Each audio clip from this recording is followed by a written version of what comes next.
Boa noite a todos, os presentes e aqueles que nos estão a acompanhar por usufruto desta tecnologia moderna da comunicação à distância. Nós contamos aqui com a presença do Sr. Vereador da Câmara Municipal de Lisboa. Queríamos, antes de mais, agradecer a disponibilidade e o apoio que deu à organização desta nossa troca de impressões. Por um lado, é uma boa oportunidade, pela forma que eu vou tentar conduzir a nossa conversa, para conhecermos e dar a conhecer a Câmara Municipal de Lisboa. Nós confrontamos com a Câmara Municipal de Lisboa como o nosso município e com a nossa Câmara com imensos serviços, mas muitas vezes há facetas que nós não compreendemos a sua dinâmica ou não conhecemos. Abordar também, em oportunidade, temas que confinam com os objetivos do Panato Clube de Lisboa e obviamente, o objetivo central e final será que se crie aqui um momento possível para que haja colaboração futura em vários aspectos que ambicionamos, enquanto corpo diretivo deste clube, virmos a colaborar. Mas, se me permite, eu colocava uma questão relacionada com a própria estrutura da Câmara. Carlos Castro é vereador da Proteção Civil, dos Sapadores Bombeiros, da higiene urbana e do desporto. E mais algumas coisas que vêm a caminho. Onde é que é possível agarrar isto? E mais nada, que é o Carlos Castro, afinal de contas, no meio desta missão toda, não é? Bem, muito boa noite. Em primeiro lugar, naturalmente agradecer o convite do Panatlon de Lisboa. Se calhar é necessário desligar o microfone para que não haja aqui curto-circuito. De facto, são muitas áreas, para além dessas que enumerou, também a questão da fiscalização e do licenciamento do espaço público, a Casa dos Animais, e agora mais recentemente também a coordenação da resposta de Covid-19 em Lisboa, que é aquela que tem retirado sobretudo 99% do horário, porque desde fevereiro, nós iniciámos este trabalho desde fevereiro, temos estado com uma grande dedicação à parte da resposta na cidade de Lisboa, em articulação com as equipas de saúde, mas também com a Santa Casa da Misericórdia e com as juntas de freguesia da cidade, neste tipo de resposta. Naturalmente, fazendo aqui a ressalva tenho aqui sempre alguém a perguntar coisas, mas não é urgente, não é dos bombeiros, nem da Proteção Civil, também tenho a Proteção Civil, mas retirando um pouco a parte deste contexto, que esperemos o mais breve possível que desapareça e, portanto, que a normalidade seja retomada, em termos de funções, naturalmente, que são áreas extremamente desgastantes. Eu tenho aqui um dos meus antecessores, que também conhece bem, eu não tive a educação, que nesta altura do ano também é uma área muito delicada e muito complicada. Aliás, percebi este ano, porque nós no âmbito da Proteção Civil tivemos também de acompanhar todas as equipas da educação e da saúde para fazer a abertura do ano escolar, mas naturalmente qualquer pessoa, agora retirando todos os outros pelouros e focando só na parte do desporto, qualquer pessoa que assuma o desporto em Lisboa, e sei isso também de conversas com os meus antecessores, e portanto também partilharei aos próximos, será alguém que não tem praticamente agenda pessoal. Portanto, é um trabalho que, no caso da cidade de Lisboa, para assumir o desporto como deve ser, tem que ser assumido a 101%. E neste caso, do ponto de vista de gestão desportiva, eu sou vereador do desporto há pouco mais de um ano, no período até à pandemia, rapidamente percebi e senti na pele e nos ossos, mas isso são as coisas do ofício, a necessidade quase constante de estar na maior parte das atividades. Por um lado, por uma necessidade do ponto de vista institucional da Câmara estar representada, e há aqui coisas que eu percebo sobretudo e que o professor Manuel Brito é uma boa referência nesse âmbito, a necessidade de nós estarmos presentes do ponto de vista institucional e cumprirmos com aquilo que é o dever do município de Lisboa. E depois é evidente que isto poder nos elevar para uma abordagem que no contexto dos outros municípios do país é diferente de Lisboa, porque em municípios mais pequenos qualquer evento que aconteça tem uma grande projeção. Aqui em Lisboa qualquer evento que aconteça tenha grande dimensão ou não, é sempre mais um elemento. E depois nesta parte do desporto, e tenho aprendido muito isso com a equipa do desporto, está aqui o João Barbosa também, o que eu tenho aprendido sobretudo é a necessidade de percebermos que o mundo do desporto é muito mais complexo do que aquilo que parece a priori. É muito bonito quando se está de fora e olha para esta parte do desporto, mas tudo o que diz respeito ao planeamento, à organização, à questão de compreensão da sua dinâmica e depois toda a multiplicidade do universo desportivo que não se esgota, como muitas das vezes pode parecer pela nossa comunicação social, no futebol. Aliás, há modalidades que apresentam um grau de complexidade extremamente exaustivo, recordo-me, e aí já estive a acompanhar e ganhámos em conjunto a Câmara de Lisboa e a Federação de Ginástica de Portugal, por exemplo, perceber só o universo da ginástica é por si só muito complexo perceber todo aquele universo, e depois todas as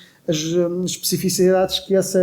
a ginástica tem, as várias disciplinas, e depois todos os outros desportos, que para além daquilo que é o mais óbvio que nós percebemos, seja no contexto das 4 linhas do futebol de 11, ou do futebol de futsal, ou das modalidades de pavilhão, há muitas mais modalidades e há muito mais vida para o desporto, e aliás um dos grandes reptos que se apresenta a todos nós, autarcas, no âmbito esportivo, é compreender sobretudo as novas modalidades esportivas que aparecem, e sobretudo num contexto urbano.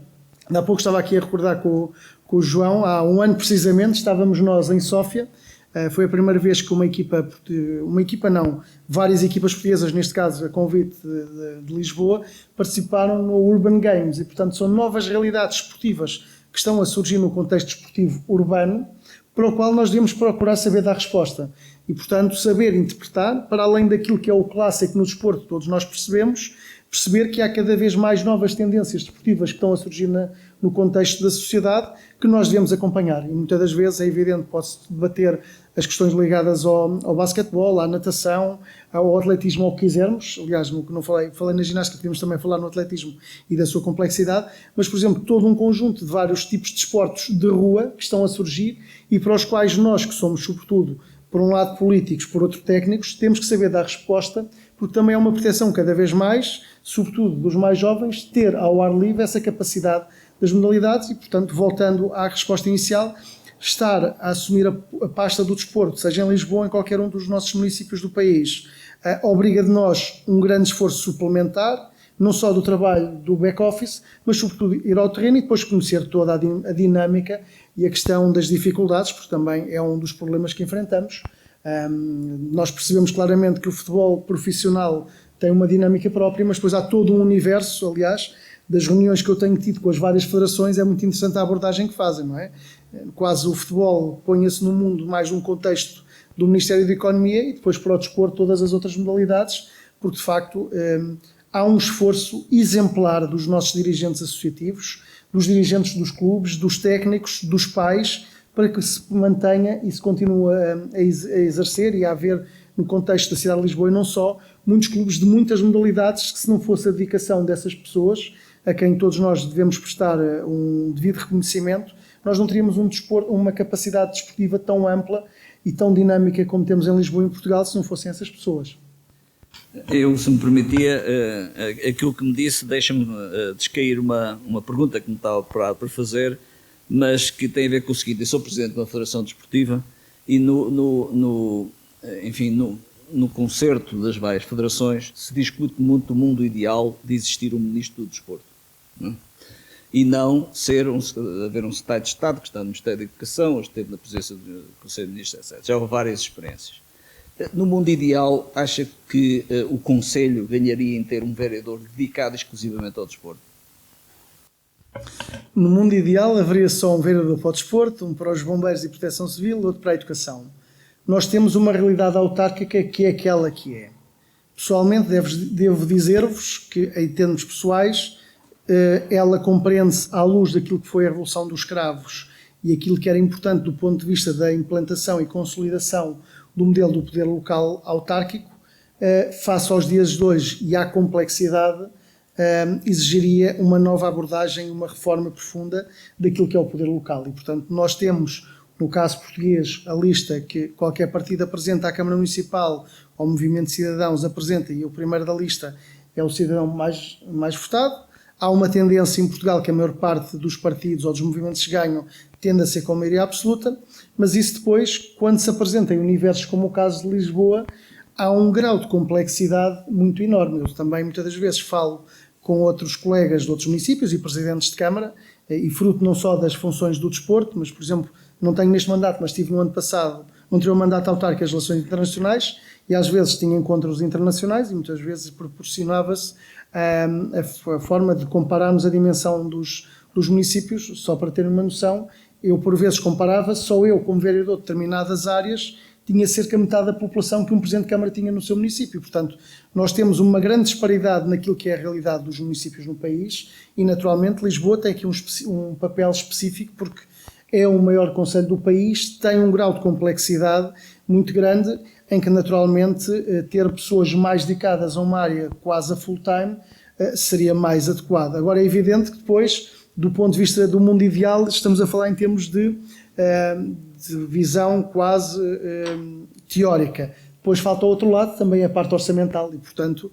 não basta apenas ter a concepção que no mundo ideal devia ser uma pessoa dedicada a cada uma das áreas, é preciso também perceber que é necessário que haja uma componente orçamental que tenha capacidade de robustez. Também, por outro lado, e se calhar parecendo um pouco paradoxal com aquilo que disse anteriormente, também devo confessar-vos que muitas das sinergias que me permite fazer vários trabalhos na Câmara advém desta visão global que tenho. E, portanto, percebo que muitas das vezes, em qualquer um dos setores que tutelo ou que outros colegas meus tutelam, faz muito mais sentido haver esta interligação entre as diversas áreas, o que vem facilitar diversas coisas. Nós não sei se iremos abordar à frente, eu tenho aqui uma análise cada vez mais consciente e tenho lançado muito este repto à equipa do desporto. Nós temos que alargar o desporto para aquilo que é e sair quase da zona de conforto. Não pensar o desporto só com uma visão clássica do desporto. Há aqui duas áreas, nitidamente, que nós devemos procurar aprofundar uma e explorar outra. Uma a aprofundar é a visão clássica que o nosso poder autárquico já tem, que é muitas das vezes o desporto associado à dimensão da educação, e portanto daí tirar partido e procurar explorar essas dimensões, porque há aqui ganhos de escala. Há aqui uma outra dinâmica que eu tenho procurado implementar em termos do departamento, que é a dimensão da saúde. E, portanto, perceber que do ponto de vista do desporto é preciso muitas das vezes tirar aquela, permita uma expressão, e vou ser provocador naquilo que vou dizer, tirar as palas, que o desporto é apenas para as crianças e os jovens. Aliás, uma das coisas que tenho vindo a dizer cada vez mais à minha equipa do departamento é que nós desporto, e aqui falando do ponto de vista desportivo e atividade física, nós temos que encarar a sociedade como um todo e, portanto, nós temos que perceber as dinâmicas que existem na cidade e não podemos excluir um dos fatores que é muito importante, que é a demografia. E quando olhamos para a demografia, tendemos, porque é aquilo que existe em Portugal e no resto da Europa, uma capacidade cada vez maior de termos cada vez uma pirâmide etária muito mais grossa no topo. E a visão de que as pessoas com 40, 50, 60, 70, 80 anos não podem ter, ou porque não faz sentido desporto ou atividade física, para nós deve ser rejeitado. Pelo contrário, há áreas em que nós devemos aproximar, valorizar. Aliás, no âmbito desta questão da capital europeia do desporto, estamos a procurar fazer pontes com outras cidades europeias que já foram ou que irão ser capitais do desporto. Uma semana antes mesmo da questão da pandemia, fui com o diretor do departamento e com o chefe de divisão à Holanda, e foi extremamente importante o contacto que tivemos, neste caso com a cidade de Haia, que é a cidade que nos vai suceder, e perceber, por exemplo, que no modelo holandês do desporto, o modelo holandês não se centra na ótica, em termos nacionais e locais, pela dimensão da educação, como nós temos, por exemplo, comumente em Portugal, é na visão da saúde. E, aliás, eu recordo-me, porque há um ano estive na Colômbia, num encontro também sobre desporto, com um dos representantes dos municípios holandeses, e quer dizer, aquilo que ele me disse ao início, depois eu vi no terreno, é um pouco chocante para aquilo que é a nossa realidade. A visão é muito simples do ponto de vista holandês. A lógica é investirmos a visão do desporto na saúde por uma razão óbvia. O objetivo do governo holandês em termos de saúde é gastar menos orçamento. Enquanto nós aqui temos muito o debate da lógica de vamos cada vez mais do orçamento do Estado despejar dinheiro na saúde para termos capacidade de resposta, eles têm uma visão que me parece muito pertinente e muito adequada, que é vamos investir cada vez mais no desporto para termos cada vez menos problemas na saúde. E, portanto, há aqui um caminho que nós temos que fazer. Não é por acaso que nós este ano iniciámos pela primeira vez as Olimpíadas Séniores, começámos no mês de fevereiro, foi um repto que eu lancei à equipa, porque temos que pôr as pessoas com 55 ou mais anos a fazer atividade desportiva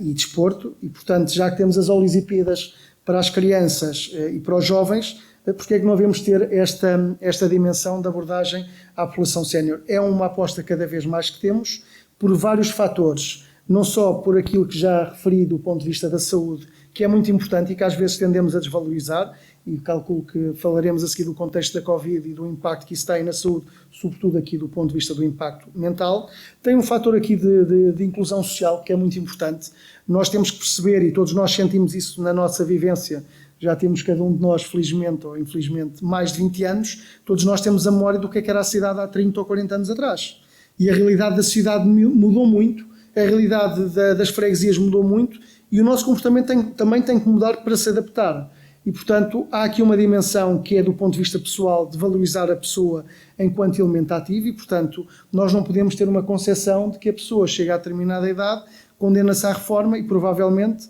se antigamente vivíamos até aos 60 ou 70 anos e a idade da reforma seriam apenas 6 ou 7 anos, hoje a idade da reforma aproxima-se para uma lógica, em termos de esperança de média de vida, de 20 e a curto prazo, se calhar, 30 anos. Nós não podemos ter estas pessoas todas condenadas a ficar em casa sem fazer nada. E, portanto, há aqui uma dimensão da saúde, da inclusão social, do bem-estar da pessoa e de outra coisa que também é importante, a priori não tão relevante para o desporto, mas em termos de comunidade, que é a coesão territorial e social. E estas questões que estão bastante interligadas e são complementares entre si, são também, uma vez mais, e aqui importa sublinhar, que o desporto não é apenas algo para as crianças dos 6 aos 18, aos 19 anos de entrar na universidade, não se esgota depois apenas naquilo que é a competição, tem que ser uma visão ampla para a sociedade. Não falei aqui nas pessoas na população adulta, porque felizmente estamos a ver cada vez mais, é um bom sinal, sobretudo no campo das corridas, um crescente cada vez mais de pessoas a participar, mas há que haver aqui uma visão global de que as pessoas têm que fazer pelo seu bem-estar e, portanto, aí é a sua medalha pessoal de uma conquista pessoal de bem-estar. Não estamos aqui a dizer à pessoa que vá para os Jogos Olímpicos ganhar a maratona, não é nada disso, é uma qualidade de vida que o desporto, e que o desporto em particular, tem esta capacidade de proporcionar à população. Bom, deu-me pistas para várias questões. Aliás, tocou aí numa que é muito vulgar ouvir nesta plateia também, que falou da experiência holandesa de poupança na saúde. Há uma frase célebre que aposta em que 1 euro gasto no desporto poupa 3 euros na saúde, não é? Portanto, se nós gastamos algum dinheirinho no desporto, pelo menos 3 vezes poupa na saúde, não é? Mas quando neste momento se fala em desporto, seja ele na prática desportiva, recreacional ou competitiva, nós estamos muito constrangidos pela pandemia. E é incontornável a pandemia. E se me permite, eu ia fazer aqui uma sequência de algumas das suas frases relativamente à pandemia ao longo do tempo, para lhe criar o desafio de dar uma frase atual. No dia 26 de fevereiro, disse que a Câmara de Lisboa está devidamente preparada e já elaborou um plano de contingência para os serviços municipais relativo ao novo coronavírus, que poderá ser ativado caso o surto atinja a cidade. Importa não entrar em alarmismo. Havia 7 infectados na altura. No dia 19 de junho, curiosamente na data dos meus anos, numa audição que fez, por videoconferência, dizia: a situação na cidade de Lisboa é estável e não há focos dramáticos. O pior aliado que se pode ter durante uma pandemia é o alarmismo. E uma outra frase: o que interessa agora são os factos objetivos para responder a selecionar. Na altura havia 38 mil afetados em Portugal. No dia 21 de julho, a situação pandémica que vivemos, além da dimensão da saúde, está a provocar uma crise económica e social com impacto profundo em muitas famílias. Portanto, há aqui um shift da sua preocupação nos impactos indiretos. Ora, estamos no dia 17 de setembro, temos 66 mil infectados a nível nacional, com 1.888 mortos. Se tivesse que dizer uma frase agora, o que é que diria? Muito bem, continuarei a ser fiel à lógica de não criar alarmismo e, portanto, numa situação de pandemia como de aflição, o alarmismo é o pior aliado. De facto, faz bem essa evolução, porque se entrarmos, a primeira frase é de uma reunião de Câmara, é um repto de uma vereadora da oposição, e de facto nós estávamos preparados e demonstramos ao longo deste tempo, na Câmara de Lisboa, que estávamos devidamente preparados para responder. E não é por acaso que houve muito poucos casos até hoje na Câmara de Lisboa, fruto de um grande trabalho que fizemos no âmbito da Proteção Civil, do Departamento de Higiene e Segurança no Trabalho, e que nos tem permitido fazer o controle. É evidente que o foco inicial, se recordarmos no tempo e voltarmos ao início, o foco inicial estava centrado sobretudo na questão da saúde e, portanto, estava e continua a estar. O que continuamos a perceber, e seria inevitável, é que há aqui dimensões que também não podem ser descuradas, quer do ponto de vista económico e social. E foi por isso que a Câmara de Lisboa também logo, não no primeiro passo, mas num dos primeiros passos, tomou um conjunto de medidas de apoio à população e às empresas. Portanto, aqui a dimensão social é muito importante, social e económica, de poder acompanhar, porque nós tivemos 2 meses praticamente confinados a casa. Eu não, porque saía todos os dias, fruto da necessidade, e todos os dias, como continuo a sair todos os dias para o trabalho em termos de coordenação da resposta que tem que ter à cidade, e portanto, no fundo, estamos na mesma lógica, sendo certo que estamos aqui numa nova fase, que é, hoje, todos nós já temos a consciência da pandemia, portanto, coisa que no início da pandemia não havia, mas continuamos com a questão, e os números hoje são preocupantes, estamos a falar de mais de 700 casos no nosso país, com mais de 300 casos na região de Lisboa e Val do Tejo, e, portanto, com uma questão que é o peso social e económico que esta pandemia traz, e aqui também posso trazer a questão da situação dos clubes, e seguramente já iremos abordar a seguir, de procurar saber responder, porque há uma nova normalidade que ainda limita e condiciona muito a realidade da nossa sociedade e de todos nós enquanto cidadãos, e para as quais nós temos que procurar saber dar resposta. Obviamente estamos todos esperançados que até ao final do ano surja uma vacina e, portanto, falta só certificar a qualidade da vacina. Ainda ontem, aquela que há muito tempo prometia ser a mais bem sucedida, não vou falar da Sputnik V, ficará para outro campo, mas aquela desenvolvida pela Universidade de Oxford, que apresentou alguns revés na semana passada devido a alguns sintomas. Já veio uma análise, pelos vistos, o problema no sistema nervoso central de uma das pessoas que se disponibilizou para fazer os testes nada tinha a ter com a vacina, e ontem havia, por exemplo, na imprensa italiana, a informação de que, no caso da Itália, se tudo corresse bem do ponto de vista dos testes da vacina de Oxford, estavam a contar no final de novembro, princípio de dezembro, já terem 2 a 3 milhões de vacinas. É evidente que todos nós pretendemos alcançar, seja a vacina, seja uma aplicação nasal, que nos venha a dar a tranquilidade e a confiança, e que esta situação dentro de alguns tempos seja algo como uma gripe, sendo certo que ainda hoje ela não é, e portanto temos que continuar a ter os cuidados dobrados, mas volto a salientar o mesmo ponto desde o primeiro momento, não entrar em alarmismos. Isto não é coisa fácil, é complexa, causa moça, e é importante perceber que isto provoca danos ao nosso organismo, portanto todos os cuidados, como estamos aqui a ter todos nós, não estamos aqui com máscara, mas entramos com máscara, temos as nossas devidas distâncias, temos aqui pessoas a assistir com o devido distanciamento, e portanto é esta nova normalidade que nós não queremos que dure muito tempo, mas que temos que procurar habituar, porque nós não podemos de facto voltar à lógica de ficarmos todos confinados outra vez. Muito bem. Eu devo dizer que também, em termos pessoais, eu nunca fiquei confinado, porque as minhas responsabilidades em várias frentes obrigaram-me sempre a andar por aí, e notei um benefício grande que esta pandemia me trouxe, que é a EML não cobrar os recibos. Não é? Eu andei positivamente vários meses a parquear em tudo quanto é lado, sem cobrar a EML, portanto foi um apoio fantástico a quem andou por aí a abolir aí pelas ruas. Eu tocava aí também num tema que citou, que tem a ver com os aspectos ligados à depressão e aos aspectos de saúde mental. Alguns, nos primórdios desta pandemia, a psicologia dizia num texto que provavelmente irão aumentar as perturbações depressivas e as de stress pós-traumático. Existem ainda outros fatores, como as dificuldades económicas decorrentes do risco do aumento do desemprego. O doutor Júlio Machado Vaz, um conhecido psiquiatra, dizia: estamos preparados? Se antes da pandemia existiam carências que punham a nu a velha pecha de encarar a saúde mental como aparente pobre dos cuidados de saúde, porque milagre agora desapareceriam em tempos de maior exigência. De facto, há números que apontam o número de psicólogos clínicos disponíveis e o número de psiquiatras que nos atiram para o 5º lugar da Europa, como o menor de expressão, eu julgo que são 13 por cada 100 mil habitantes. Um outro dado estatístico que aponta que só nos 3 primeiros meses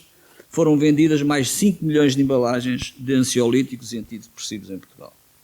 Portanto, não há dúvida nenhuma que o confinado, a imprecisão do que vai acontecer aos empregos, às vidas pessoais, ao disparar esta situação.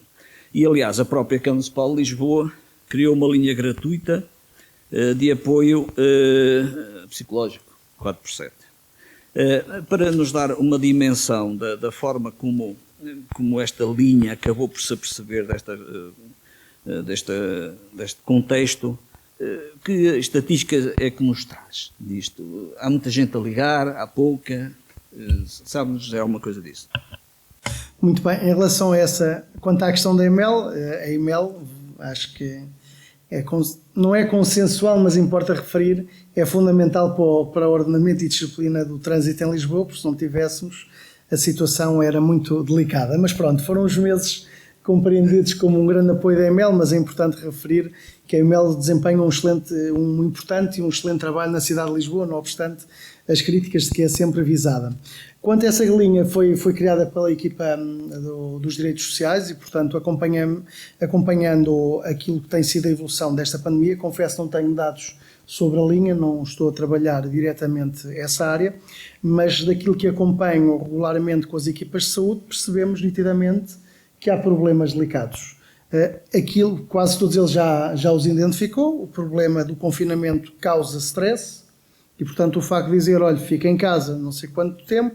a questão da convivência diária, de respirar o mesmo espaço,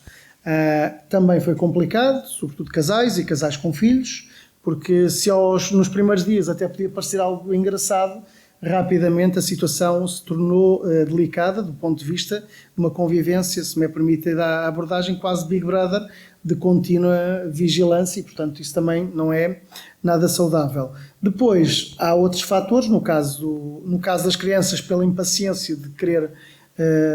exteriorizar toda a sua energia, mas no caso de muitos pais, o problema dos seus empregos, e essa questão nós não podemos ignorar, e a questão económica é aqui muito importante, porque o facto de estar em casa confinado por uma questão de saúde pública, o facto de estar em casa a não produzir e depois perceber ou começar a perceber que tinha o emprego em causa, tudo isso causa grande ansiedade e grande aflição. E mudando aqui um pouco a bitola da conversa, esta situação da saúde mental vai referir e vai reforçar precisamente a importância do desporto. Eu lembro-me de ter visto, salvo erro lá para abril-maio, alguns indicadores das várias sociedades europeias. Nós e os espanhóis estávamos muito baixos em termos de prática de atividade física e desportiva, mas verificou-se que há indicadores da importância da prática da atividade física e desportiva. Aliás, várias das conversas que tínhamos entre nós e executivo e acompanhando outra realidade, a necessidade de termos os jardins abertos ou não, e portanto foi uma decisão da Câmara ter os jardins. As pessoas não podiam estar a conviver, mas só o simples facto de andarem, espairecer, tudo isso era importante. E isto vai realçar, de facto, a importância da atividade física ou do desporto regular como algo são para o próprio corpo. E, portanto, perceber que para além do nosso organismo, também a nossa cabeça precisa de atividade física regular. Eu também aproveitei as oportunidades ao final do dia, sabia muito bem, porque a cidade estava completamente deserta. Aliás, a imagem que nós tínhamos, ou que eu guardo da cidade de há 3 ou 4 meses atrás é impressionante. Estávamos no Rossio ou na Avenida da Liberdade e não se via viva alma, parecia quase um filme saído de um filme de ficção científica ou de um pré ou de um pós-ataque de uns aliens, mas percebeu-se claramente a necessidade e via-se depois, e tive a oportunidade de ver pelos vários circuitos que ia fazendo pela cidade, muitas pessoas a fazerem os seus, ou de bicicleta, porque também é algo que está cada vez mais presente na cidade e é de saltar, ou as suas caminhadas ou corridas de muitas pessoas, para no fundo quase limpar todo aquele stress de acumulação de teres de estar em casa a aguentar esta situação, que não é fácil, até porque depois nós estávamos em casa, ou quem estava em casa, eu percebia isso quando chegava a casa. Aliás, deixei de ver telejornais, não havia paciência, porque uma pessoa ligava à televisão, levava com o telejornal de 1 hora a falar da situação pandémica. dava 20, 30 minutos da situação em Portugal, do norte ao sul e menos nas ilhas, e depois tínhamos aquelas imagens aterradoras que vinham quer de Espanha, quer de Itália,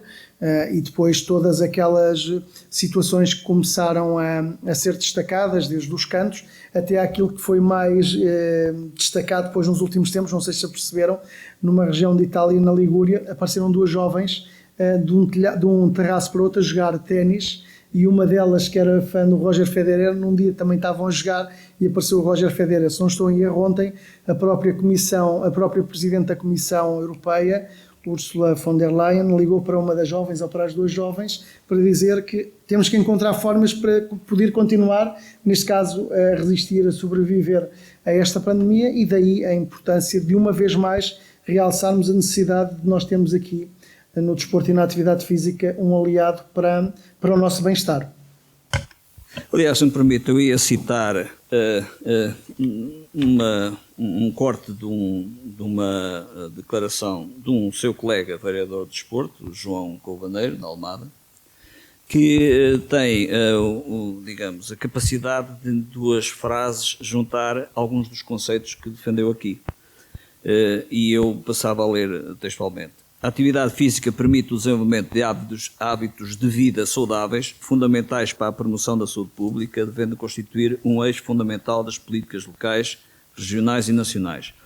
Para além do objetivo de elevarmos os níveis de saúde e bem-estar da população, colocamos o desporto, os seus princípios, os seus valores, no centro da nossa ação, com o objetivo de apostarmos também na construção de uma comunidade mais justa e solidária, reforçando a inclusão e coesão social. Muito bem. É claro que daqui surgiu-me uma vontade de indagar estas mensagens e estas políticas, e utilizei uma navegação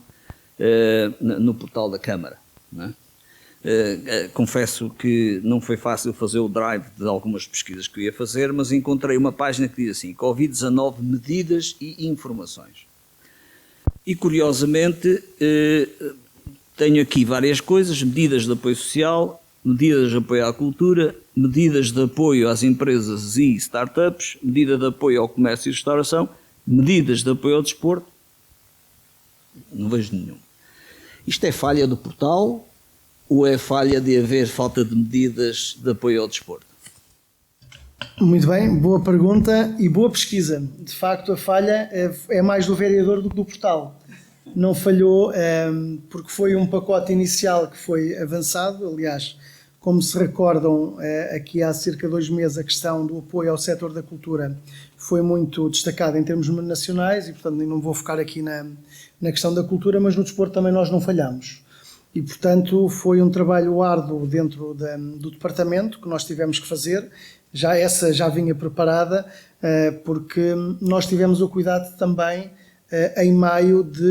ou junho, se não estou em erro, foi num destes meses, de prestar um apoio extraordinário a todos os clubes que apoiamos na cidade de Lisboa.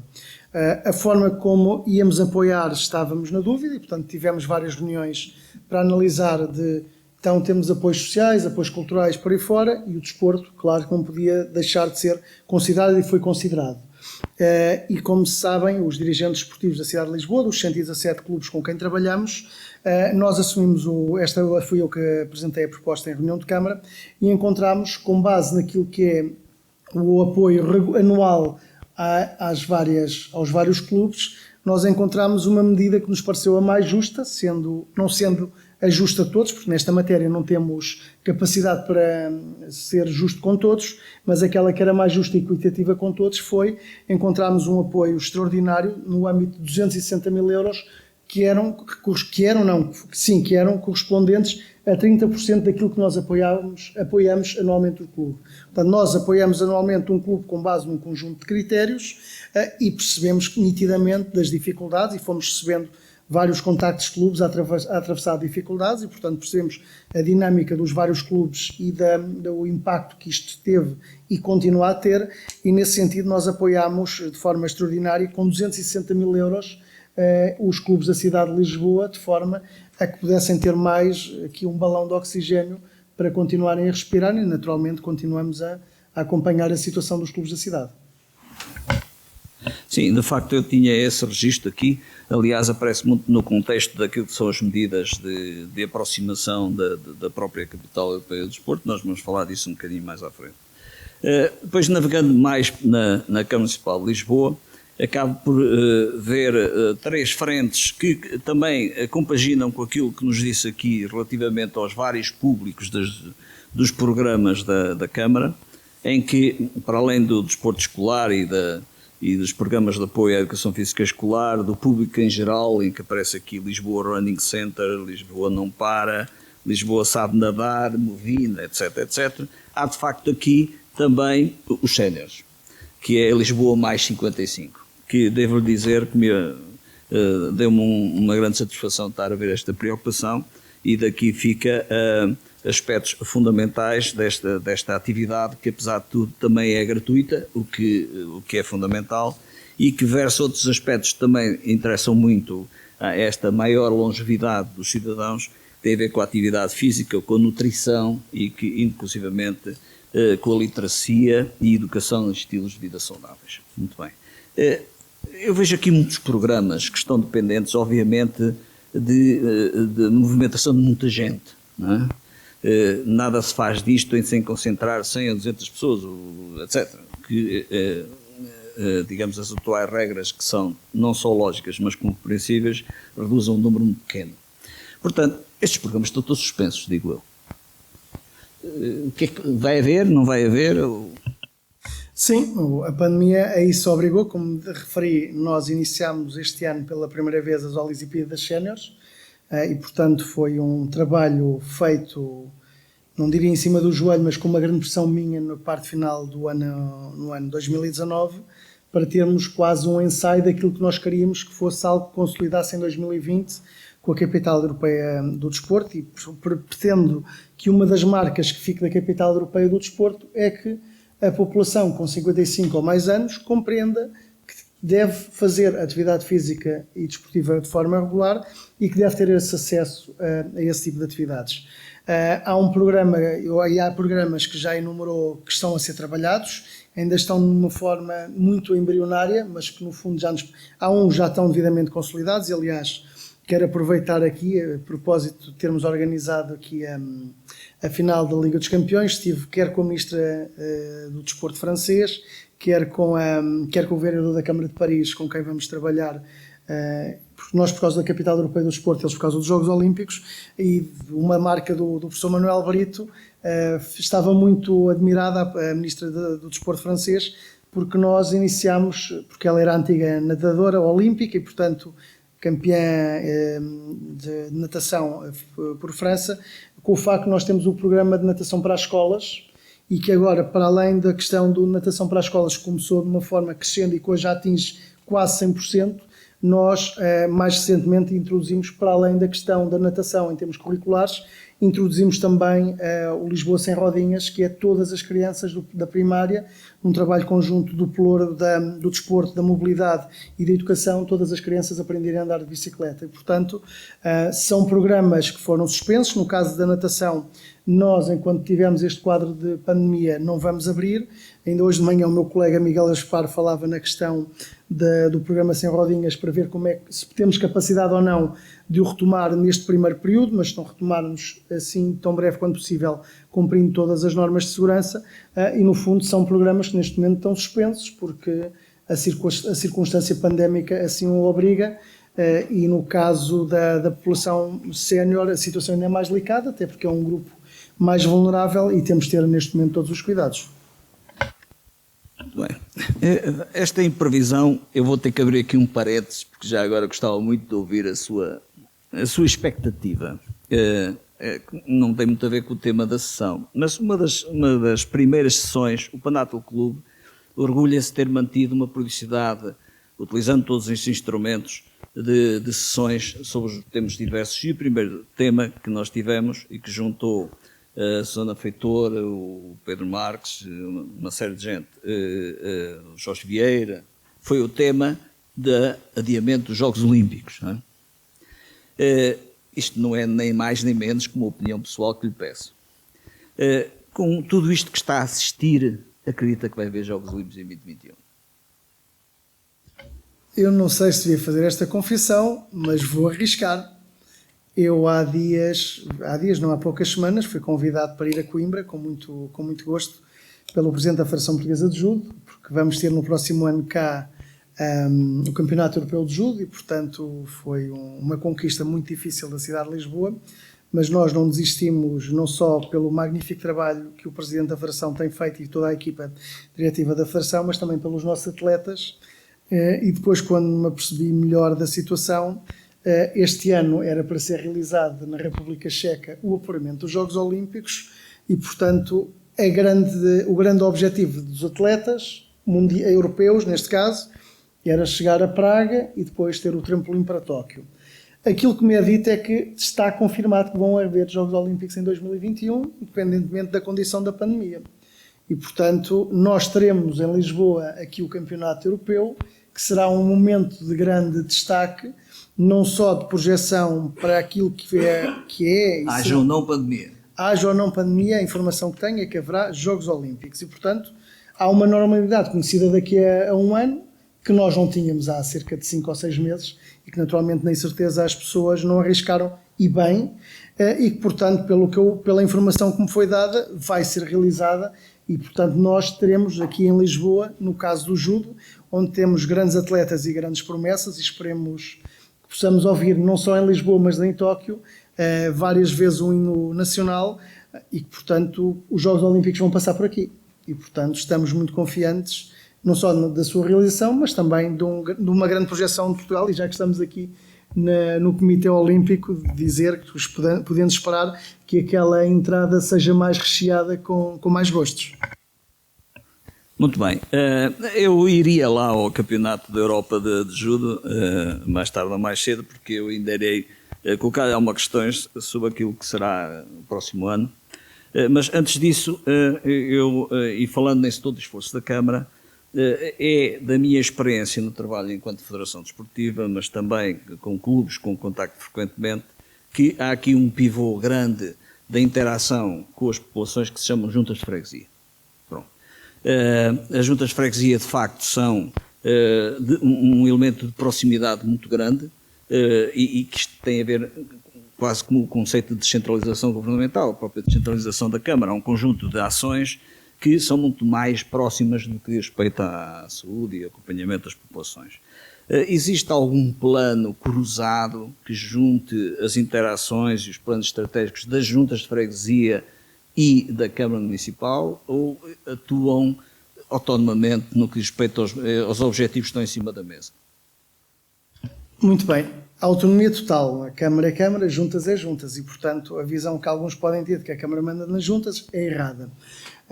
Há, naturalmente, um trabalho de articulação com as juntas e é indispensável que haja. Por um lado, desde a questão da articulação e da maior parte das vezes as juntas precisarem do apoio da Câmara,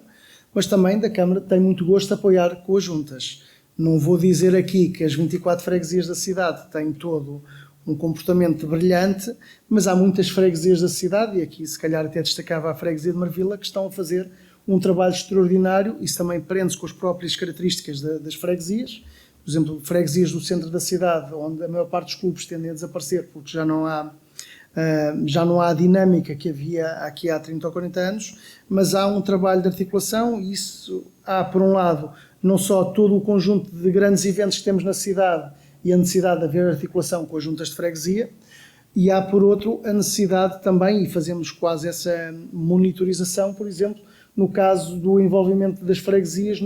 em termos das Olimpíadas. Há exemplos também muito bons, como o caso, por exemplo, da freguesia de Alcântara, que tem uma excelente relação da freguesia com a sua comunidade escolar e, portanto, aproveita muito daquilo que é a natureza da comunidade escolar para fazer a representação da freguesia nas Olimpíadas, mas há um outro conjunto de programas e há reuniões regulares dos técnicos da Câmara com as juntas e, naturalmente, que há aqui um trabalho de articulação e complementaridade que queremos continuar a aprofundar. E, portanto, isso é importante, valorizar o papel das juntas de freguesia. É importante dizer que no contexto atual, desde 2013, com a reforma administrativa, nós já temos freguesias, e felizmente e bem, com uma capacidade muscular, isto é, de intervenção, muito maior do que era aquilo que era a realidade antes de 2013, em que tínhamos freguesias tão dispares como os Mártires, com 400 moradores e sem expressão desportiva a uma freguesia muito grande, com mais de 45 mil habitantes, como Santa Maria dos Olivais, com um forte e grande tecido associativo. O que vemos é alterações. Naturalmente, o que temos que continuar a fazer é aprofundar esta relação, respeitando sempre a autonomia, porque naturalmente a decisão da política desportiva da cidade deve estar interligada e interconectada com as juntas de freguesia, mas naturalmente as juntas de freguesia também têm as suas dinâmicas próprias, e recordo-me, por exemplo, trabalhos que fazem bem, por exemplo, a articulação da freguesia de Benfica com a freguesia de São Domingos de Benfica, e portanto fazem várias coisas em conjunto. Isso é de salutar, e portanto há aqui uma lógica de complementaridade e articulação que é de todo desejável, e portanto sempre que é requerido o apoio da Câmara, a Câmara está sempre presente, disponível para apoiar, porque também temos a noção da limitação de todos nós temos várias limitações, mas temos aqui um músculo mais forte da Câmara, que sempre que as juntas de freguesia organizam, nós teremos sempre o cuidado de apoiar sempre que assim acontece, e não quero cair aqui em nenhum erro, mas mais de 90% das iniciativas contam sempre com o apoio da Câmara, seja de apoio de material, seja de divulgação, seja de qualquer tipo de iniciativa que a freguesia necessite. Eu aqui, quando se fala nas freguesias e já mais na quadrícula, mais na geografia, tendo já como dado adquirido, até porque já o disse, que a Câmara abriu os cordões aos bolsa em mais para 117 associações e clubes, 260 mil euros. Eu, salvo erro, o número que eu tenho também na investigação que fiz é que o cômputo geral da participação para clubes e coletividades anda na escala de 1.100.000 euros. Portanto, estes 260 mil, de facto, representam qualquer coisa como 30% destes incentivos. E isso é dinheiro que já está na posse dos clubes, ou está disponível para o financiamento. É uma pergunta. Agora, relativamente aos clubes e à atividade dos clubes e das modalidades, há aqui uma questão que se coloca, e que sei que existem algumas modalidades que têm atravessado em alguns embaraços que têm a ver com a obtenção de espaços desportivos para fazer as suas modalidades, nomeadamente no que confere com os pavilhões desportivos. Não. Os pavilhões desportivos estão aqui encaixados nas escolas, parte nos agrupamentos escolares. Aquilo que era hábito das modalidades esportivas é que a escola explorava no seu espaço curricular até às 6 horas, até tal, e a partir desse espaço era utilizado para as modalidades esportivas, e aliás até constituía um encampo financeiro importante para a escola. Não é? Neste momento, no meio deste contexto em particular, em que alguns dos municípios já têm planos de contingência para os seus pavilhões, outros não têm, e daí cabe-me também uma segunda pergunta, que é até que ponto é que o município de Lisboa, enquanto área metropolitana de Lisboa, está de alguma maneira sincronizado com os outros municípios nesta matéria, porque temos notado que existe aqui, com base na autonomia de cada um dos municípios, alguma diferença de comportamentos, mas em bom rigor, com aquilo que se está a assistir na abertura do ano escolar, que é o prolongamento das aulas escolares, que se encosta muitas vezes por necessidade de dividir os alunos, e depois a higienização dos pavilhões, etc., muito mais reduzido o tempo disponível para as modalidades. Isto vai ter seguramente impacto no desempenho de retoma das modalidades esportivas. Devo dizer que um pavilhão onde várias equipas que eu conhecia começavam a contar com os pavilhões a partir das 6h30, neste momento é-lhes apresentar a partir das 8 horas da noite. O que quer dizer o quê? Quer dizer que todas estas contingências criam aqui uma contingência logística, que é, portanto, em primeiro lugar, várias políticas diferentes das escolas. Sei de alguns diretores de agrupamento que nem sequer colocam o pavilhão disponível, porque adotam uma estratégia de que quero higiene para os meus alunos, isto depois higienizar, depois daqui ter indivíduos do handball e dos indivíduos do futsal, entrar e sair, depois como é que está isto no dia seguinte de manhã. Portanto, temos alguns agrupamentos que não abrem mesmo os pavilhões, temos outros que de facto reduzem o tempo. Existe aqui alguma visão que o Carlos, enquanto vereador de desporto, tenha do que é que se está a passar na geografia da Câmara Municipal de Lisboa? Bem, foram várias perguntas e às quais eu gostaria de responder sem pandemia e com pandemia. Em primeiro lugar, há de facto aqui uma situação, uma circunstância na cidade de Lisboa que nós temos de considerar, e estou agora a falar sem o quadro da pandemia. Em primeiro lugar, há falta de espaços esportivos na cidade para que haja a resposta a tudo aquilo que é a dinâmica desportiva da cidade. Tendencialmente falamos muito dos pavilhões e, portanto, eu tenho tido grandes lições sobre a lógica dos pavilhões nos últimos tempos, quer dizer, desde a parte do handball, por causa da resina e do impacto que provoca às outras modalidades, à necessidade de compatibilizar horários ou de ter aqui um trabalho que estamos a desenvolver há mais de um ano com 3 clubes históricos da cidade e, portanto, referiu e bem, se calhar convinha recuperar um pouco esse ponto inicial, que é, há aqui clubes que surgiram e são filhos das escolas. E eu ia enunciar aqui 3, porque são casos que nós todos os anos temos que procurar saber responder. São as equipas de voleibol feminino da Filipa de Lencastre, outras as de handball do Liceu Camões e as outras do Passos Manuel. E, portanto, são equipas que têm toda a sua origem na escola, mas com esta tal evolução dos anos, pura e simplesmente, aquilo que é a identidade de um clube, parece que a escola desligou-se. Portanto, a escola evoluiu, e as direções da escola evoluíram para outras abordagens, e aquilo que era do mais genuíno que havia ali nas escolas, constituíam-se equipas de escola, tem-se vindo a perder. E, portanto, podemos falar no caso do Pedro Nunes, e seguramente haverá aí mais casos de clubes que, entretanto, desapareceram. Nós, no ano passado, tivemos que fazer um trabalho, e foi pessoalmente eu e a equipa do Departamento do Desporto que andámos atrás das escolas para procurar salvaguardar a manutenção destas equipas e, portanto, tivemos desde logo a questão da Filipa de Lencastre e procurar, em diálogo com a direção da escola, salvaguardar um conjunto de horas para a Filipa de Lencastre poder treinar na Filipa de Lencastre e, portanto, perceber que porque isto depois, entretanto, tem a ver também com a questão dos escalões etários, porque enquanto na população, no caso dos séniores ou dos júniores séniores, é fácil marcar para outros locais que não há área de residência ou de escola e a umas horas menos próprias, no caso dos escalões mais novos até aos juvenis, se nós não garantirmos ou se não tivermos as condições de mais próximo onde as crianças e os adolescentes estão, nós temos dificuldades que estas equipas se mantenham. E, portanto, tivemos o caso da Filipa de Lencastre de se manter na Filipa de Lencastre e, portanto, o trabalho notável que é desenvolvido naquele clube. Tivemos depois o caso do Passos Manuel, que estamos a procurar encontrar uma solução, porque não se compreende, fizeram as obras no Passos Manuel e não se fez um pavilhão de excelência, porque quer dizer, fez toda aquela reabilitação e depois os pavilhões que lá fizeram, mini pavilhões, no caso do handball, não servem. E depois tivemos a circunstância muito boa, que foi o facto de começarem as obras do Liceu Camões, mas tudo o que é equipas do Liceu Camões não poderem treinar porque o pavilhão começou a servir de estaleiro para aquilo que eram as obras e procurarmos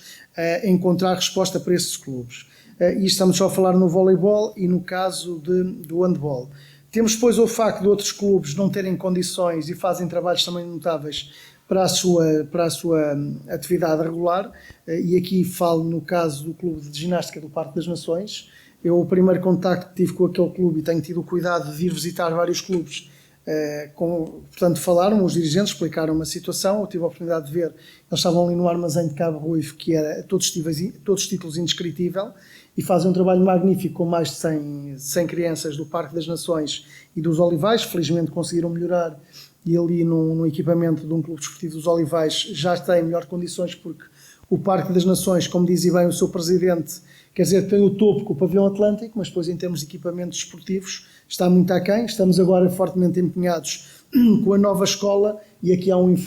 empenho forte da Câmara para que haja um novo, e com investimento claro da Câmara, um novo pavilhão na escola do Parque das Nações, para que aquele novo território da cidade, o mais qualificado por também ser o mais novo, também conte com equipamentos desportivos. Também estamos ali a fazer um trabalho com Olivais e Moscavide, para que no fundo possamos ter mais trabalho. É evidente que isto depois vai se estendendo por outros clubes da cidade de Lisboa. Temos aqui o caso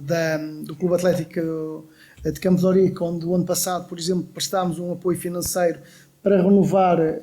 toda a pista, porque isto depois há modalidades que entretanto também se estão a perder na cidade. Isto é preciso ter a percepção, por exemplo, em Lisboa hoje só existem 3 equipas, no caso Hockey em Patins, uma modalidade que é das mais queridas e mais apaixonantes na história do desporto em Portugal. Hoje em dia só estamos reduzidos a Benfica, a Sporting e ao Clube Atlético Campo de Ourique, e portanto é um clube que também nos merece toda a consideração e respeito pelo trabalho que fazem, não só do ponto de vista daquilo que diz respeito ao hóquei em patins, mas também à patinagem, porque nós não podemos esquecer dos outros dinâmicas. É evidente que em termos de equipamentos tem havido cada vez mais, e tenho trabalhado com o vereador Manuel Grilo da Educação, que todas as obras das escolas procurem corresponder a novos equipamentos desportivos, nem sempre com as condições todas para todas as modalidades, até porque também todas as modalidades, depois temos aqui um problema, é que ou os grandes clubes da cidade legitimamente procuram ocupar esse espaço, e portanto os clubes com menos condições financeiras não têm capacidade para ocupar esse espaço, ou então também temos aquela modalidade que é o futsal, naturalmente que é muito válida, mas também por haver muitos praticantes depois condiciona também todas as outras modalidades. Recordo-me agora que há cerca de meio ano um projeto de uma escola, o pavilhão não dava para aumentar, mas dava pelo menos para o basquetebol e para o voleibol. Nós temos também aqui uma equipa de voleibol, que é o Centro de Voleibol de Lisboa, que infelizmente continua com a casa às costas e anda de um lado para o outro para encontrar casas. Esperamos que as obras que vão ser feitas numa escola primária em Alvalade, o clube é ali próximo de Alvalade, possam finalmente encontrar um poiso e termos a maior capacidade de resposta em termos da procura de várias modalidades. Isto sem o quadro de pandemia. Com o quadro de pandemia, estou em falta, tenho que dizer aqui que o Presidente Manuel Laranjeira, ele há dias pediu-me uma vez mais, e bem, está a fazer muito bem o seu papel como Presidente da Federação Portuguesa de Handball, para apoiarmos um conjunto de equipas femininas que ficaram condicionadas por não terem equipamentos escolares à sua disposição. Agora é importante realçar aqui um facto, e vou já introduzindo coisas da Capital Europeia do Desporto. Nós temos nitidamente que voltar a enquadrar esta questão da escola, da educação no desporto, ter aqui uma abordagem cada vez mais comunitária, e percebe-se a natureza da escola de procurar, através dos seus pavilhões, a rentabilização daquilo que são os equipamentos esportivos do ponto de vista também do investimento interno, mas também há aqui uma nova realidade desde há poucos dias, que é o facto das escolas secundárias também terem passado para a responsabilidade da Câmara, e iremos procurar, em termos de desporto e educação, ter mais respostas, sem condicionar aquilo que são as legítimas pretensões orçamentais da escola, abrir mais espaços para que, de facto, a escola seja cada vez mais não só aquele que é o espaço de ensino, mas que traduza aquilo que é a visão de muitos, e bem, que é um espaço aberto à comunidade, e como disse de forma objetiva, quando acaba o horário escolar nós devemos procurar restabelecer ali um conjunto de elos, e pensando aqui, por exemplo, na zona da Alta de Lisboa, quer do Lumiar, quer de Santa Clara, onde temos muitos clubes, muitas pessoas interessadas e sobretudo muitos jovens, e que temos que procurar aprofundar, porque há clubes que fazem ali trabalhos assinaláveis, o caso do Águias da Mosgueira, desde logo em termos da inclusão social com o boxe, mas que podemos permitir alargar esse leque, não só dessa modalidade, como de outras, porque há uma coisa que nós devemos estar aqui muito, e devemos ser muito leais às Olimpíadas, que é proporcionar, aqui focando mais no caso das crianças, que é proporcionar às crianças a oportunidade de conhecerem as várias modalidades. E, portanto, é muito importante que nas idades mais novas se dê a conhecer aquele leque de modalidades que cada um explore, e é esse um dos objetivos, como dizia bem o meu chefe de divisão, Miguel Pacheco, que é eles terem direito a experimentar e verem o que é que gostam, porque se abrirem pura e simplesmente a televisão, só veem futebol, e naturalmente todos nós gostamos de futebol e já jogamos ou jogamos futebol, mas nada como experimentar o outro conjunto de modalidades. E aquilo que também estamos a procurar trabalhar internamente, ainda não conseguimos consolidar porque entretanto veio o quadro de pandemia, é procurar começar a cruzar determinadas modalidades, como por exemplo, já equacionamos, ainda não avançamos, só temos a ideia, como por exemplo equacionar o trabalho do judo com o rugby. E portanto também no caso aqui, aproveitando o contexto também da cidade de Lisboa, temos um desporto que está em grande crescimento, que é o caso do rugby, temos muitos clubes. Isso é de salutar, aliás, o comportamento, se verificarem, se forem às Olimpíadas, agora não, porque temos cessado, oxalá venham o mais depressa possível, notas o comportamento do tipo de organização que temos no rugby para as outras modalidades, e portanto temos aqui uma responsabilidade acrescida em termos de rugby. Temos os grandes clubes da cidade, também são os grandes clubes do país a praticar, e estamos a equacionar aqui, a fazer um trabalho, já falei também com a minha colega a vereadora Paula Marques, que é vereadora da Habitação e do Desenvolvimento Local, de procurarmos em determinados locais fazer a associação destes tipos de inserção de desporto, que tanto têm uma natureza de trabalhar o individual, e isso é importante, como também trabalhar o coletivo. E há aqui, dizem os entendidos, eu não sou entendido, mas não me quero intrometer nessa conversa, que há aqui um conjunto de complementaridades e muitas semelhanças entre estas duas modalidades que podem beneficiar, sobretudo, o crescimento e o comportamento dos mais novos, com uma atividade física adequada, e há aí vários modelos na cidade que temos todas as capacidades de procurar aprofundar, e para isso, ainda ao encontro da sua pergunta, precisamos do espaço escolar, e também estamos a procurar fazer já agora outra coisa, antes de concluir, que é também aproximar uma vez mais as escolas dos clubes. Estamos a tentar, e já existe isso, por exemplo, no caso muito bem estruturado em Carnide, com o caso do Carnide Clube, portanto não só no caso do basquetebol, mas também do judo, e agora mais recentemente, aqui por uma questão até não foi pessoal, cruzou-se quando eu acabei de assumir, a minha escola primária era Paredes Meias com o Clube Nacional de Natação, sempre houve um muro entre a escola e o Nacional de Natação, e uma das primeiras medidas que tomei foi pedir à equipa das obras da Câmara, por uma questão de salvaguarda das próprias medidas de autoproteção da escola, para em caso de necessidade de saída da escola por evacuação de urgência, abrir o muro, mas também procurar fazer estas ligações em termos locais entre os clubes e as escolas, porque os clubes podem ir buscar muito das crianças, no caso nacional de natação, seja para o basquetebol, seja para a natação, e é necessário fazer então este trabalho à escala micro de, muitas das vezes, não perder de vista que os clubes podem buscar às escolas aquilo que é muito da sua fonte de participação e de atletas, e depois cada um naturalmente tomar o seu rumo, mas aqui é fundamental o papel da escola na comunidade, e temos que continuar a aprofundar este trabalho. Muito bem. Olha, eu vou-lhe fazer uma pergunta, também se calhar incómoda para si, ou incómoda para mim, vamos ver qual é a resposta. Aliás, costuma-se dizer... Não. Eu vou-lhe dizer que costuma-se dizer que a pergunta pode não ofender, a resposta é que pode. Diga-me uma coisa, conhece o Panato Clube de Lisboa? Pronto. Eu não fiquei ofendido. Quer dizer, mas para ser o objetivo sempre. Muito bem. É que senão,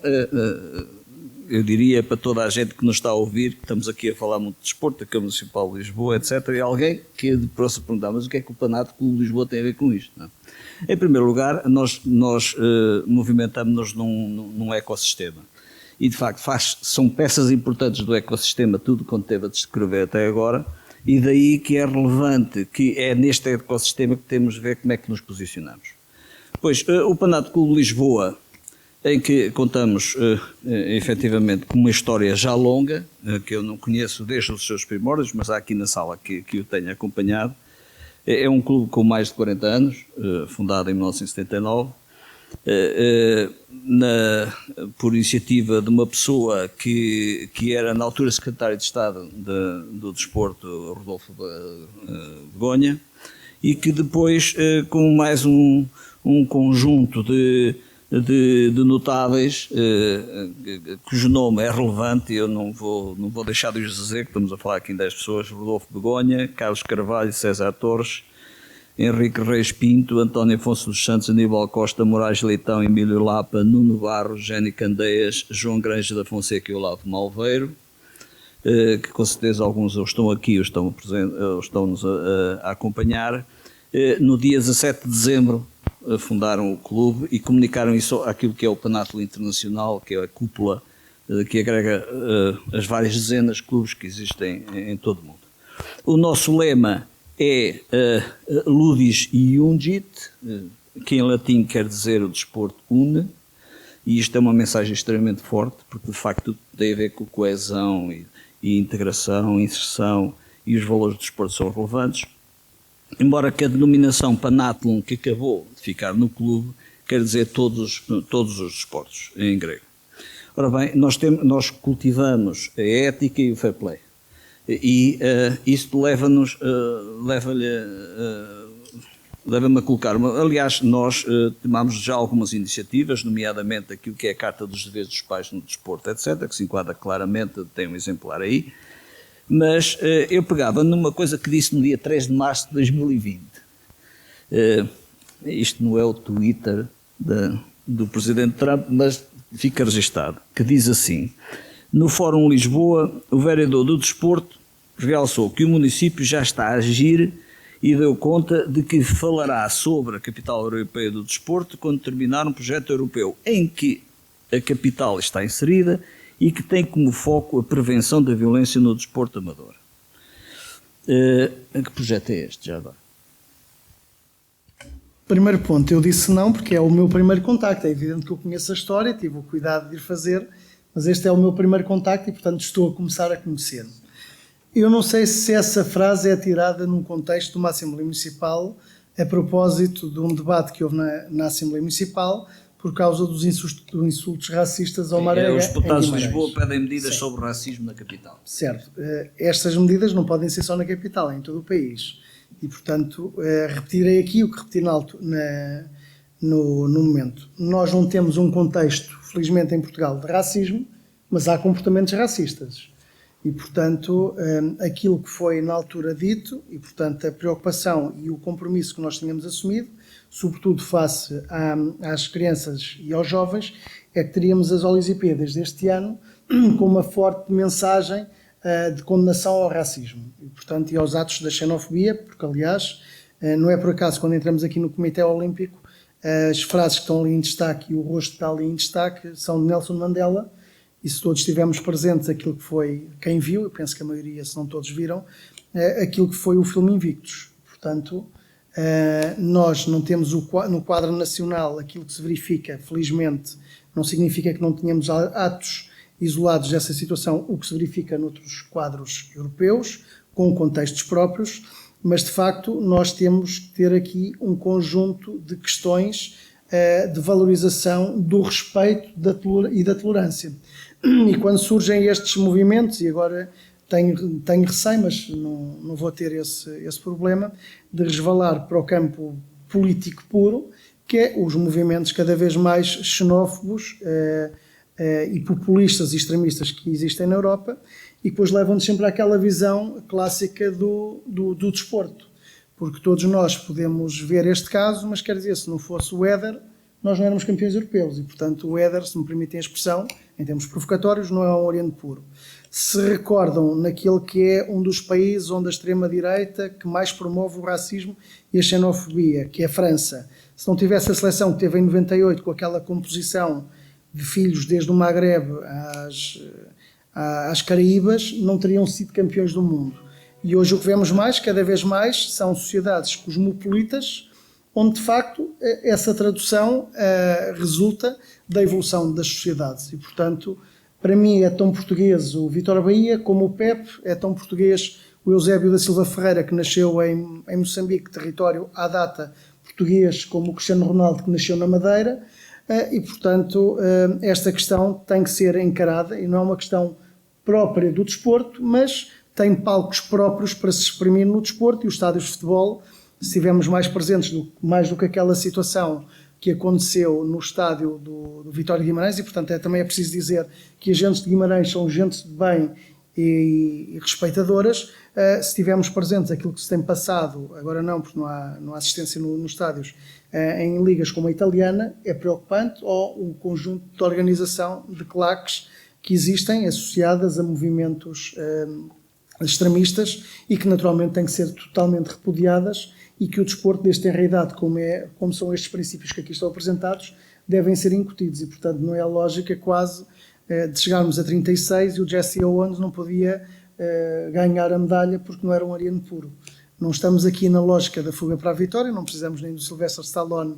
nem do Pelé para fazer o filme, mas temos de ter presente este contexto cultural que se vive não muito em Portugal, mas na Europa, e aqui já começa a despontar, que todo este tipo de comportamentos vão começando a surgir, e nós temos, enquanto sociedade responsável e digna de si, começar a tolerar, porque sabemos bem, pelo menos da história, nenhum de nós viveu os anos nem 20 nem 30, mas sabemos bem as atitudes, e ainda hoje de manhã havia uma notícia, no caso dos Estados Unidos, a maior parte dos jovens não sabe o que é que foi o Holocausto. E, portanto, isto é fácil, no caso, no outro contexto, condenar os judeus, é muito fácil condenar aqueles que podem ser descendentes de africanos, é fácil condenar os que podem ser de origem asiática ou americana, e para nós que somos, e agora aqui mais no contexto histórico portugueses, gostem ou não, nós tivemos o império que tivemos. Portanto, nós não nos podemos esquecer que a nossa sociedade, com pessoas que passaram muitas dificuldades no pós-25 de Abril, devido à questão da independência das antigas colónias, ou na linguagem do Estado Novo, dos territórios ultramarinos, nós temos muitos portugueses que não nasceram no Portugal continental e, portanto, não deixam de ser menos portugueses por terem nascido no antigo Lourenço Marques ou em Umampo do que a pessoa que nasceu em Lisboa, no Porto ou em Miranda do Douro. E, portanto, acho que o desporto não é um fator de potencialização, mas é um palco de exteriorização desses comportamentos que continuam a crescer e que, de facto, como o desporto mostra, nós ganhamos quando somos mais fortes unidos, e quando em Portugal, e agora pelos vistos há uma tendência de alguém, ou sejam ciganos ou o que for, não nos podemos esquecer se há 5 anos atrás, ou há 4 anos atrás, celebramos, foi porque havia uma pessoa chamada Éder, e o Éder não era propriamente um caucasiano puro, e também é importante esquecer que as questões não se prendem apenas com a cor da pele, também se prende com as origens sociais, e aí também o Cristiano Ronaldo também é um grande exemplo de uma pessoa que se fez a custo e a pulso, e nós, enquanto portugueses, enquanto povo, que não somos dos mais dotados economicamente, também somos um povo que se fez a custo e fizemos a custo por mérito das pessoas com mais e com menos posses. Eu ia para aqui para uma reta final, né? E essa reta final toca em alguns aspectos que são queridos àquilo que é a estratégia que o Panatl quer seguir e ambiciona associar-se a projetos que tenham esta relevância. E eu estou tentado a citar mais uma coisa que disse.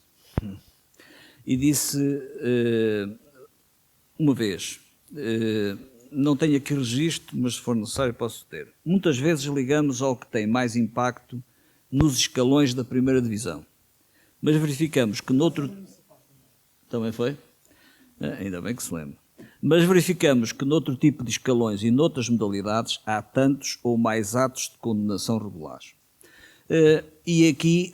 eu passava por uma lista, antes de pandemia, depois de pandemia e quando for, que tem a ver com assuntos latentes no desporto, que nós estávamos a viver de uma maneira muito intensa, eu diria até ao final do ano passado. Depois as coisas começaram a deslizar. Um deles tem a ver com a violência no espetáculo desportivo. Pronto. Isso foi o que ocupou as nossas televisões, e etc. Depois também houve um conjunto de iniciativas relançando o tema das apostas ilegais e da pressão social sobre a juventude das apostas. Depois os jogos combinados. E depois a violência sexual no desporto. E depois o doping, fazendo jus ao Dr. Manuel Brito, que está aqui presente. Portanto, ou seja, o desporto que está adormecido vivia estes contextos que apelavam a que os agentes sociais, como é o caso do Panatl Clube, se associassem a um conjunto de estratégias e pululasse por ter projetos que endereçassem estes temas. Não é? Um dos temas que o IPDJ, o Instituto Português de Desporto e Juventude, desafiou as federações desportivas, como é o caso da minha, foi justamente numa ação que iria tender a tratar a violência sexual no desporto. Isto tem a ver com as escolas e com as camadas mais jovens. Portanto, quando falava nos tais atos de condenação regulares, referia-se a este conjunto de temas que também estão adormecidos e que, eu diria, estão tão adormecidos que, quando se falava em violência, foi das coisas que mais me chocou, é que mal começou a haver o disparo de um jogo de futebol, que eu não quero aqui citar, começou a haver logo violências entre claques e pedras nos vidros, ou seja, isto está tão latente quanto está pronto a disparar. No dia, vamos imaginar que a pandemia acabava no dia 30 de novembro, no dia 1 de dezembro, este é o Estatuto do Desporto. Não é? O que é que se lhe oferece dizer sobre estes temas que são muito queridos à nossa estratégia de Panatl? É aqui que nós nos movemos e que no seu contexto de responsabilidade do desporto e das outras responsabilidades que tem, lhe afeta. Certo. Temos aqui várias dimensões. O que eu me referi na Assembleia Municipal, depois não aprofundei porque o tempo ali é muito limitado, referi-me sobretudo não àquilo que enumerou e que também está aqui em causa e não podemos perder de vista, os jogos arranjados, a questão do doping, a violência das classes, referi-me a um contexto que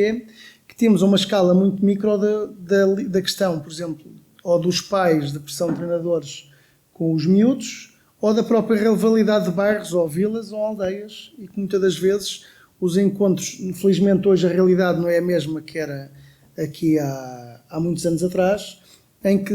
tradicionalmente confrontos entre equipas de bairros diferentes, que eram rivais, geravam a violência desportiva. E referia-me muito a isso, que muitas das vezes os campeonatos, até a nível mais distrital, por vezes acontecem situações que não deviam acontecer. Esse era o ponto que eu me referia mais. Quanto aos outros que enumera, de facto temos aqui uma grande panóplia de áreas que são vastas e complexas. Bem, a questão do doping, temos aqui o professor Manuel Brito, poderia ficar aqui o resto da semana, Dá-lhe a lista certo, para me orientar. Quanto à questão do doping, quer dizer, já tive a oportunidade de falar também com o professor Manuel Brito aqui há uns tempos, no caso da alta competição, mas não só, no caso da alta competição as coisas jogam-se a um nível muito elevado, muito apertado, devido à opção de ganhar, e portanto nem podemos falar daquela questão da volta à França, aquilo é uma coisa quase do âmbito monstruoso, aquilo que acontecia do ponto de vista do sangue, e fora outras necessidades para atingir determinados limites. Aliás, neste caso do doping, não do ponto de vista competitivo, mas recordo-me que aqui há uns meses a AGAP não está aqui, mas recordo-me, ainda ontem ou há 2 dias apareceu o caso da pessoa na televisão, a questão do consumo de substâncias não muito lícitas ou lícitas que podem provocar problemas. Quer dizer, tudo isto não é saudável e, portanto, isto condena a uma degradação do próprio organismo, além da questão do fair play, que não é. A questão da violência sexual no desporto é também, quer dizer, qualquer violência é condenável, e a violência sexual mais condenável. Nós temos os casos mais recentes e de grandes escândalos no caso da Federação de Ginástica dos Estados Unidos, e, portanto, todos os aproveitamentos. Havia também casos antigamente, quer dizer, continua a haver, mas recorda-se também no contexto de determinadas modalidades, no caso de alguns países do ex-Pacto de Varsóvia, aquilo que eram submetidas as atletas para superar determinadas marcas e, portanto, o valor aqui, neste caso mais das mulheres, continua a ser também o elo mais fraco e que tem que ser salvaguardado, e, portanto, a mulher tem que fazer desporto, porque às vezes também caracterizamos a questão do desporto como crianças e jovens masculinos, esquecemos as mulheres e as raparigas, e esta questão tem que ser devidamente salvaguardada. A questão dos jogos combinados, esta lógica cada vez maior que temos de casas de apostas, que já é à escala mundial, portanto nós estamos aqui, podemos, se quiser, fazer uma aposta sobre um jogo que está a decorrer na Austrália ou um jogo que está a decorrer na Suécia. Tivemos aqui alguns casos conhecidos no país. É preocupante porque movimenta milhões. Aliás, a este propósito, e quero aqui saudar também o IPDJ por um conjunto de ações que tem desenvolvido no país, e também já fez na Câmara de Lisboa uma campanha de sensibilização aos nossos técnicos por causa desta questão dos jogos combinados e das apostas ilegais, e portanto elas estão intimamente associadas. Também vão contra o fair play, portanto perceber que o guarda-redes tem que sofrer o golo, ou tem que marcar o penalti, ou tem que falhar, enfim, vai contra tudo aquilo que são os valores que o Panathinaikos assume. E a questão da violência no espetáculo desportivo, já aqui referimos, centra-se sobretudo muito no campo do futebol. Depois há algumas vezes aquela tendência de trazer a questão do rugby, que não é brutos em campo, mas autênticos cavalheiros, e no fundo são situações que infelizmente vão continuar a registar-se no desporto, e para os quais devemos estar atentos e ter também sempre uma palavra, porque não é só pelo facto de podermos não ter ou podemos não estar a ver que podemos deixar de os ter presentes e de os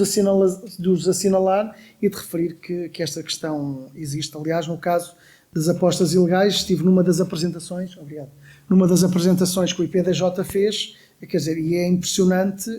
os esquemas que existem à escala global, são os efeitos da globalização, que envolvem várias modalidades e, portanto, coisas do mais estranho que possam parecer, sem esquecer, já agora, outras coisas que não são desportos, mas consideram alguns como tal, a questão e já agora também tem a Casa dos Animais, no caso das lutas, isso é mais tradicional nos países asiáticos, sejam de cães, sejam de galos, seja do que for, e que aqui de vez em quando também surgem alguns casos e que já agora, para concluir, porque tenho a Proteção Civil e quando há grandes eventos na cidade trabalho no campo desportivo com a PSP,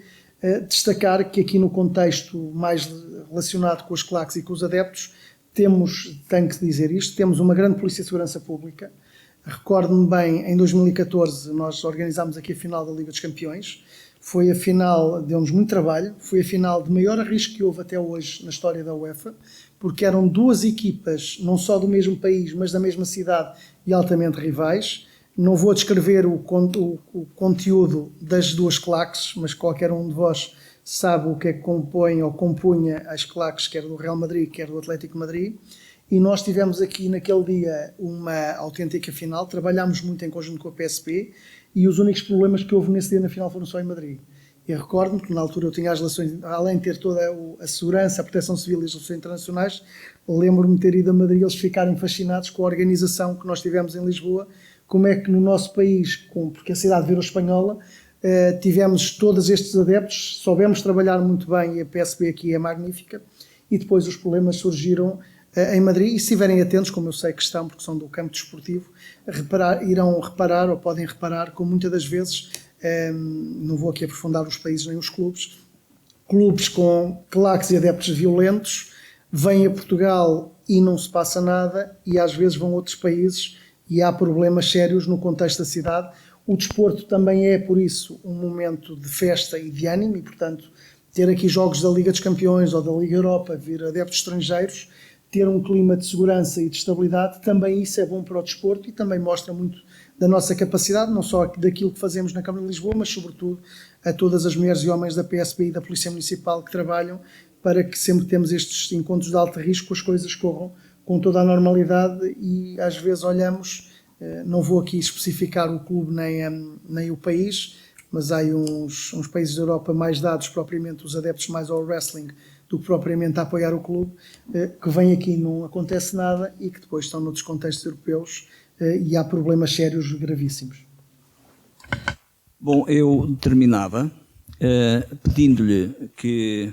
nos deixasse aquilo que poderia ser a sua mensagem para os seus munícipes. Esta conversa que nós tivemos aqui estará gravada e estará disponível no seu contexto. Agradava-me que fizesse uma mensagem de confiança e no futuro, apesar do contexto de Constituição em que vivemos, quer para os munícipes, quer para os clubes do Conselho, se pudesse deixar essa mensagem. Muito bem, continuarmos com a mesma determinação e com o espírito vencedor, e aqui numa lógica de competição de superarmos esta pandemia. Todos os cuidados continuam a ser poucos, e estamos a escassos meses de sermos capital europeia do desporto. Vai ser uma grande responsabilidade para nós, no próximo ano, organizar este grande evento, que tem várias dimensões. Tem uma dimensão relacionada com os eventos e ela está praticamente fechada, e portanto de janeiro a dezembro do próximo ano nós iremos ter todas as semanas grandes eventos desportivos na cidade, uns maiores do que outros, é certo. Temos depois aqui outra natureza, que é o trabalho que estamos a desenvolver com os clubes em duas dimensões. Por um lado, naquilo que é a sua atividade desportiva regular, mas também encontrar mais e melhores condições do ponto de vista dos equipamentos. E depois temos aqui uma outra terceira dimensão que também estamos a trabalhar e que é fruto de um trabalho que fazemos na Câmara num todo. E aqui gostava só de destacar duas áreas que têm feito um trabalho magnífico na cidade de Lisboa, quer a equipa do urbanismo, primeiro com o vereador Manuel Salgado e agora com o vereador Ricardo Veludo, quer com o vereador José Sá Fernandes na área dos espaços verdes, que é nós termos a cidade como um espaço tradicional para fazer desporto e atividade física ao ar livre. Nós temos cada vez mais uma cidade qualificada, onde há condições para no espaço público as pessoas poderem fazer a sua atividade física. E não me vou esquecer, porque enumerei várias atividades, vários desportos, também não posso esquecer, para concluir, porque é uma das marcas também identitárias do nosso país, que é o trabalho de uma área da cidade que às vezes esquecemos que não pertence à cidade, mas que existe, que se chama Rio Tejo, que é um dos grandes locais de prática do desporto. Nós temos vindo a trabalhar com os clubes navais da cidade, não da forma que todos nós gostaríamos, até porque esta pandemia vem interromper um trabalho de aproximação, mas queremos também que se compreenda que a atividade desportiva náutica na cidade tem lugar e que, portanto, seja no Rio Tejo, seja no contexto das praças e das avenidas, seja dos muitos espaços verdes que entretanto surgiram nestes últimos anos, que a partir de 2021 qualquer lisboeta tenha consciência e tenha à sua disposição as condições adequadas para fazer regularmente atividade física e desporto e que possa assim também melhorar a sua qualidade de vida, porque no fundo a primeira grande medalha é estarmos bem connosco próprios e termos condições. Muito obrigado pelo convite. Bem, eu queria, por último, agradecer a sua presença. Queria fazer um ato simbólico que permeia esta sua disponibilidade ao nosso gosto, que é dar-lhe um pequeno lembrança do Panato Clube de Lisboa, que lhe vou transferir. Peço que depois higienize as suas mãos e portanto, eu daria por concluída esta sessão depois deste pequeno ato simbólico e agradecer a presença de todos e de quem esteve a assistir remotamente. Obrigado.